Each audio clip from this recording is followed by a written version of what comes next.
Hai Sobat Filsafat, salam kenal dari kelompok 29 yang berada di bawah pusat kendali Ansori, Natasha, dan juga Wahyu.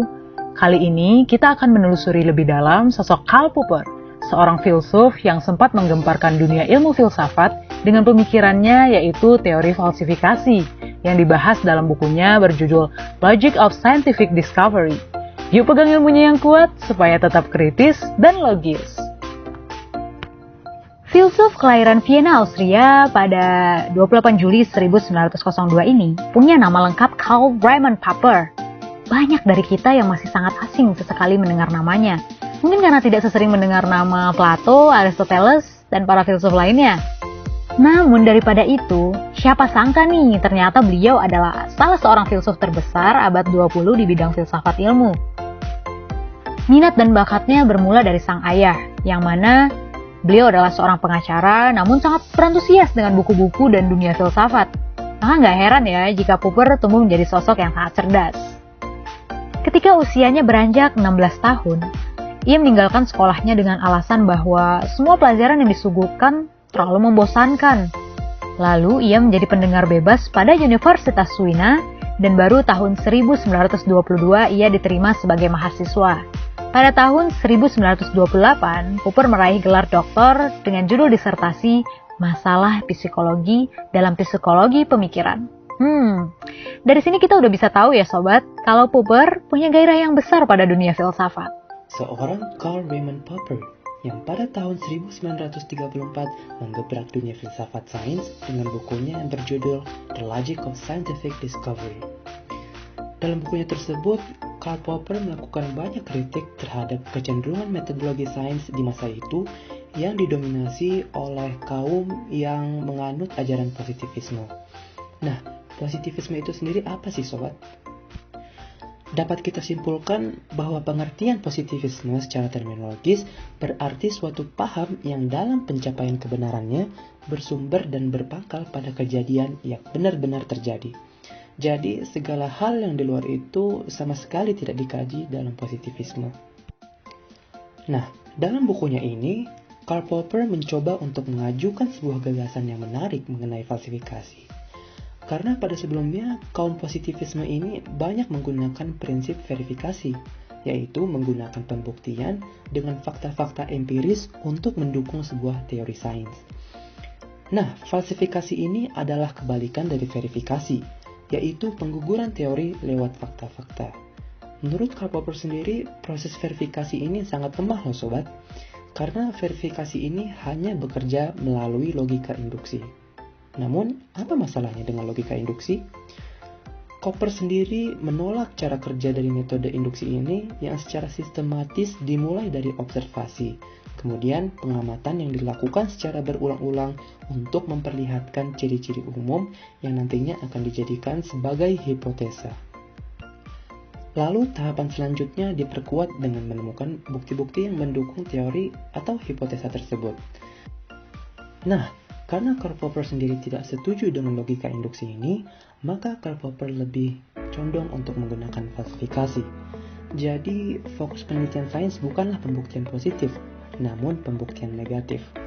Artinya, fokus penelitian adalah untuk membuktikan bahwa suatu teori itu adalah salah dengan menyodorkan sebuah bukti yang membuktikan bahwa teori itu salah. Hal ini membuat penelitian ilmiah lebih efisien, karena teori langsung dapat dipastikan gugur hanya dengan menyediakan sebuah fakta yang bertentangan dengannya.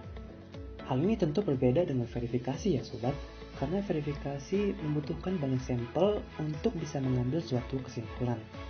Bahkan dengan banyaknya sampel itu juga tidak bisa memastikan bahwa teori tersebut benar adanya, karena sampel bagaimanapun juga hanyalah bagian kecil dari keseluruhan objek penelitian. Nah, pada intinya sobat, Popper mencoba untuk mengatakan bahwa suatu teori tidak bersifat ilmiah hanya karena bisa dibuktikan kebenarannya, tetapi juga harus bisa dapat diuji. Dalam arti diuji dengan percobaan-percobaan sistematis untuk menyangkalnya. Apabila suatu hipotesa atau suatu teori dapat bertahan melawan segala penyangkalannya, maka kebenaran hipotesa atau teori tersebut semakin diperkokoh kebenarannya. Nah, makin besar kemungkinan untuk menyangkal suatu teori, dan jika suatu teori itu terus bisa bertahan, maka semakin kokoh pula kebenarannya. Untuk dapat memudahkan pemahaman kita bersama, mari kita simak contoh penerapan ide dari Karl Popper ini ya sobat. Dulu, para fisikawan dengan menggunakan metode verifikasi terhadap sampel-sampel di alam membuat kesimpulan bahwa semua zat akan memuai jika dipanaskan. Teori ini telah menjadi sebuah mitos selama berabad-abad dalam dunia fisika. Namun, dalam pandangan filsafat ilmu Popper, teori tersebut tidaklah dianggap sebagai kebenaran mutlak. Namun, ia akan dianggap benar dengan keyakinan ia hanyalah bersifat hipotesis atau dugaan sementara.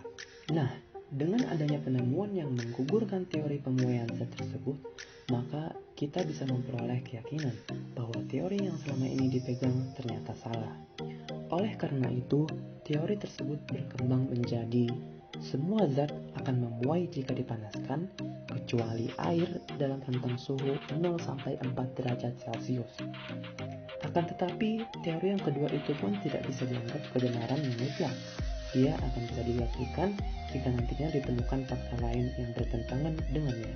Mungkin itulah sekelumit kisah mengenai Karl Popper dan teori falsifikasinya. Semoga teori ini bisa sedikit menambah pengetahuan kita ya sobat, dan merekonstruksi cara berpikir kita yang mungkin selalu berpikir secara verifikatif tanpa mempertimbangkan falsifikasi. Nah, dari penjelasan tadi sudah mengerti kan konsep pemikiran atau konsep teori dari Karl Popper? Jadi, Popper ini dikenal dengan gagasan falsifikasinya, yang mana menjadi lawan dari verifikasi terhadap suatu ilmu. Nah, Popper sendiri mengajukan demarkasi falsiability sebagai penolakannya terhadap metode induksi verifikatif dalam lingkaran Vienna di masa tersebut.